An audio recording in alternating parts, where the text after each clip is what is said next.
What's going on there, citizens of the Reject Nation? We are going to watch today from new Rockstars the exact moment Kang killed Iron Man revealed. John, how are you? How goes holding down the fort of the real rejects? It is the biggest responsibility of my life. Thank you for asking. How are you, sir? Good. I've been taking it super easy. I'm really happy to hear that from you. Guys, leave a like if you can. That'd be very much appreciated. Also, that's all. Let's go to it.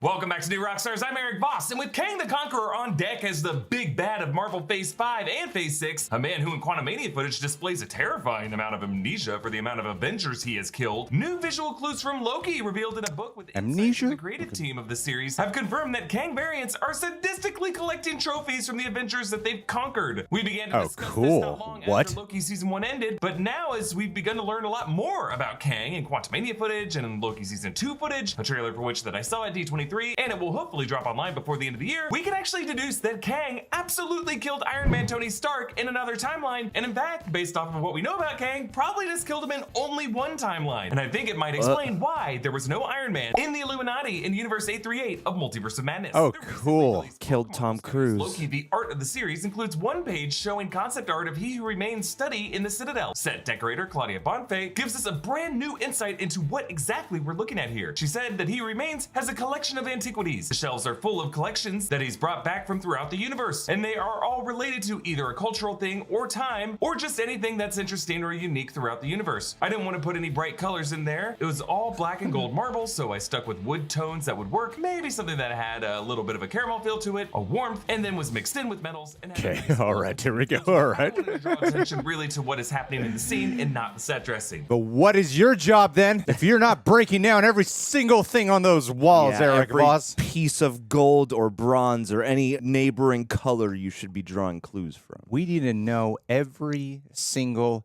Easter egg. You're the only one on the internet that can do it. All those gold cracks are just made of melted Iron Man suits. Well, nice try, Claudia. You did amazing work on this series, I'll give you that, but the psychos here on YouTube are gonna find Easter eggs no matter how hard you try to hide them from us. Ask and you shall receive.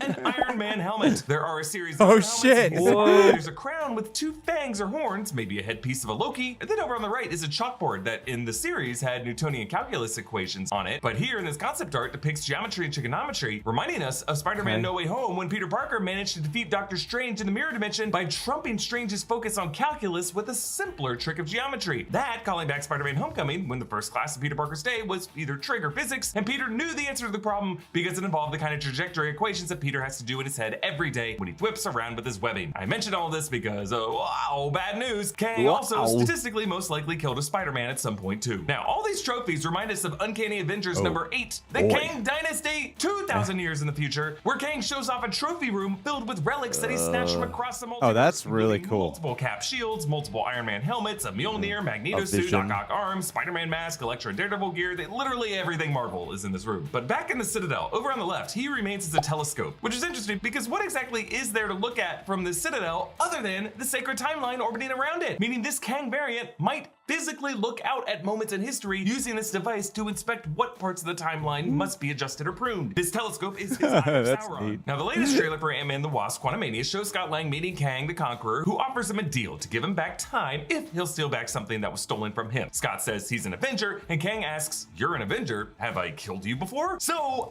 Kang definitely killed an Iron Man at some point in some timeline. You see, the thing is about that line, though, that a lot of people are not reading into at all, because yeah, sure, there's like plot leaks out of it and stuff, and I don't really know the details on it. The fact that he does not remember who Ant-Man is at all in that moment shows that he probably never killed an Ant-Man before.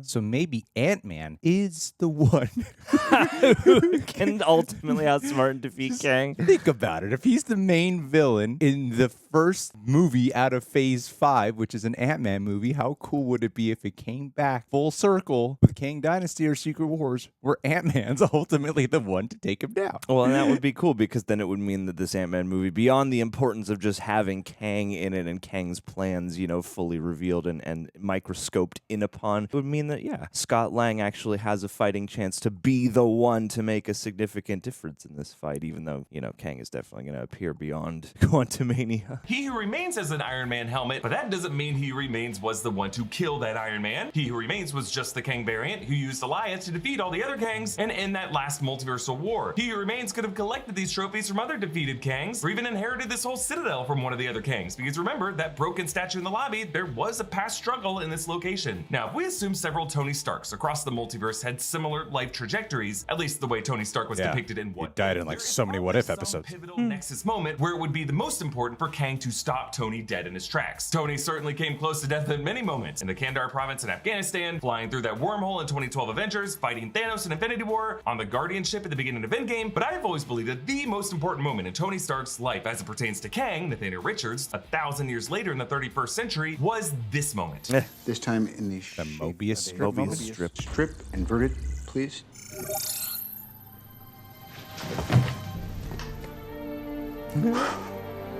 Shit!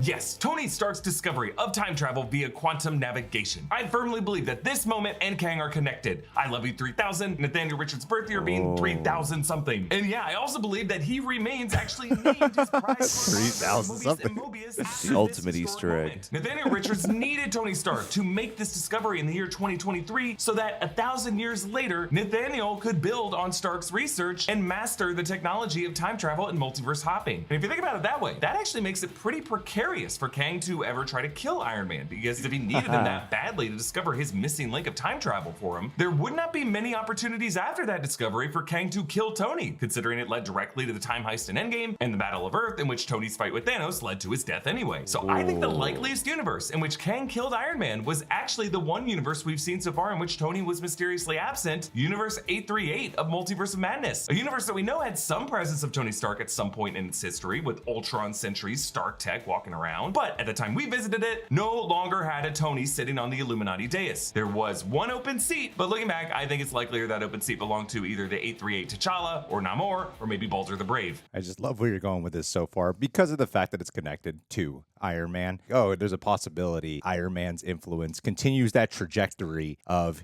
some type of innovation, whether it be a rise to a hero or create some type of technological advancement that creates an Ultron, but then him creating something with time travel or discovering something that leads to Kang Dynasty.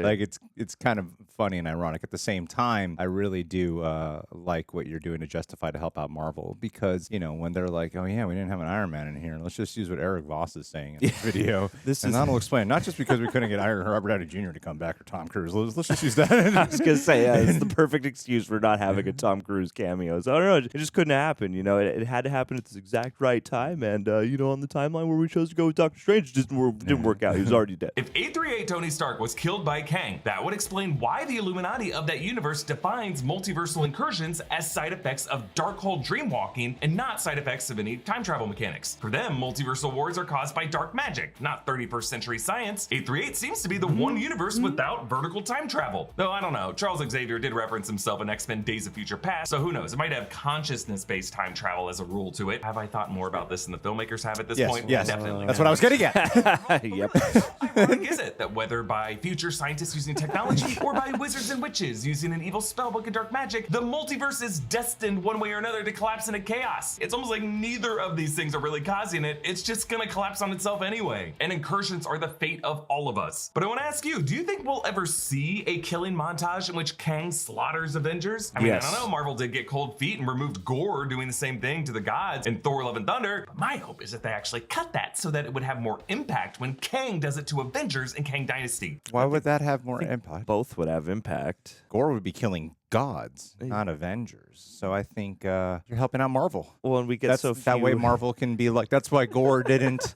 kill all these gods, because we wanted it to have more of an impact when Kang's killing off all the Avengers. Yeah, we have Voss too was many right. montages of characters mass killing other characters. We got to tone it down so that Kang still looks formidable. But no, I think you're actually pretty right on about that theory. You know, even if it is something that Marvel can just use. I like the idea of that's the narrative that they go with ultimately. It's actually, it works quite well. And I, like I said, I like the idea of like started with Tony Stark and his presence of consequences just lingers throughout the eternity of the MCU. It's neat to me. All right, guys, what do you think about the series? Leave your thoughts down below. You can subscribe to New Rockstars, subscribe to The Real Rejects, leave a like. Last but not least, send us with a Anissa Oliva. We are going through the first part of November to honor our most loyal, super sexy rejects, and you must be one of the sexiest of them all. Big 5-0. Not just physically, but longevity-wise, too. That's right. 50 months you have been with us. Sexier over time. 50 months. That's crazy. And not to mention, I remember during the pandemic, you were like contributing like $300 per live stream. Like, it was insane how much Extra you were credit. I don't know where all that money was coming from. You must have won multiple lotteries or something like that. Or you just went into the negatives and now you regret it. Either way, Anissa, we have talked with you so many times. We got to hang out with you in person, and you were just an absolute delight. And through all the time of talking with you before we actually got to hang out with you in person, got to say you were even cooler in person than the person we imagine you to be talking via the internet. So, yeah, Good job. You're an amazing spirit, an amazing soul. We love you, and you'll forever be in our hearts, and someone we'll just never, ever, ever in a million years ever forget. Ever. Thank you.